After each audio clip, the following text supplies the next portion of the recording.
Let me tell you a story about the very first party I went to LA. So I moved here in 1994, and I knew a handful of people, but they were all guys I went to college with. They were all pretty conservative. They were not really into nightlife, and I moved here to eat the entire buffet. Yeah, I knew one guy from the music business that lived here that was a fabled promotions man by the name of Charlie Miner, and he worked with my old boss, who was a musician on A&M Records. So I call him. I say, hey, Charlie, I don't know if you remember me. I used to work for so-and-so.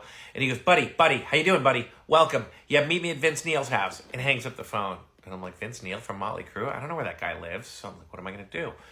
So I call one of my college roommates who was really into heavy metal. And I said, do you by any chance know where Vince Neil lives? He goes, yeah, I know exactly where he lives. He lives in this big house on Big Rock on Pacific Coast Highway in Malibu. And I said, we're going. He said, we're never going to get in. I said, we're getting in. I'm picking you up.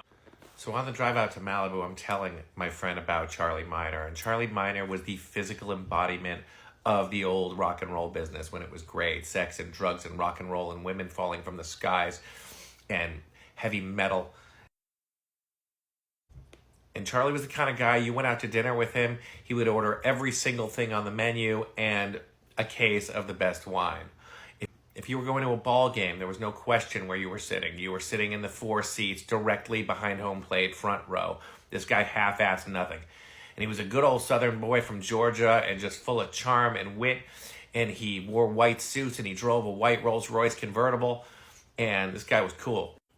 So we show up at Vince Neil's house and I'm like, let's just go. And my friend looks apprehensive and I'm like, come on. And we go up to the front door and I knock on the door and door opens. It's Vince effing Neil from Motley Crue, and he's all tan and blonde and ripped. He's got a big honking gold Rolex on, and I notice his garage door's open. He's got a black Ferrari in the driveway, and I'm like, this is what I'm here for.